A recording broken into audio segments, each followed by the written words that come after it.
गांव में महेश नाम का तांगे वाला रहता था।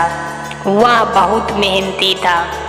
सुबह वह अपनी गाड़ी लेकर शहर चला जाता और दिन भर वहाँ काम करता, बहुत मेहनत करता, एक एक पाई कमा के लाता तो उसका घर चलता था।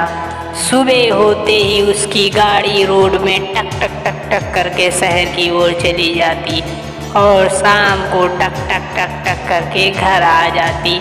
इसी तरह उसकी ज़िंदगी चल रही थी। उसकी घरवाली सीता दूसरे के यहाँ मजदूरी करती थी, सफाई करती थी। उसने हाल में ही एक सेठ के यहाँ नौकरी कर ली थी।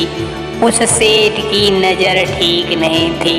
वो जब काम कर रही होती तो वो उसको छुप छुप कर देखता था।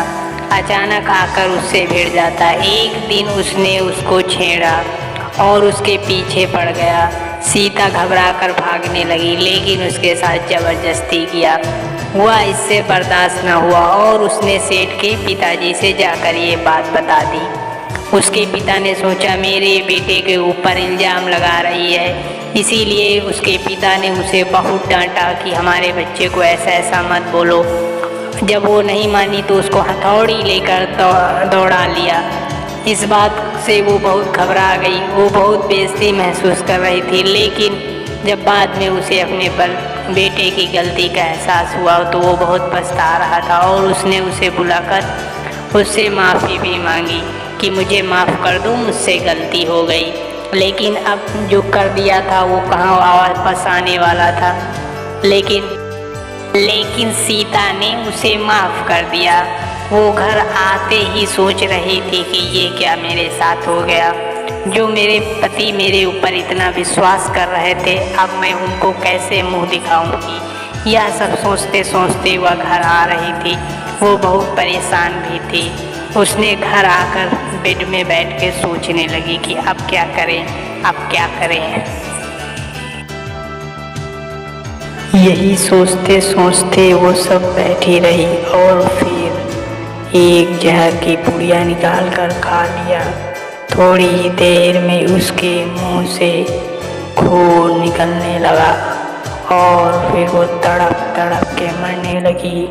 फिर उसने खुद को आग लगा दी और उसी आग में वो जलकर मर गए। अब वो अपना बदला लेने के लिए उसी सेठ से हर पूर्णमासी को आती, लेकिन सेठ ने चारों तरफ में पूजा पाठ करवा रखा था, इसीलिए वो बच जाता था। लेकिन आज वो अपनी दो सहेलियों के साथ आई। उसे आज सेठ को कैसे भी ख़त्म करना था। वो आई, सेठ अकेले खड़ा हुआ था। अपने कई रूपों से उसके सामने आई और उसे तुरंत आग में लेकर जल गई। वो तड़प तड़प के मरने लगा जैसे वो मरी थी। वो चिल्ला रहा था, लेकिन कुछ ही देर में दोनों गायब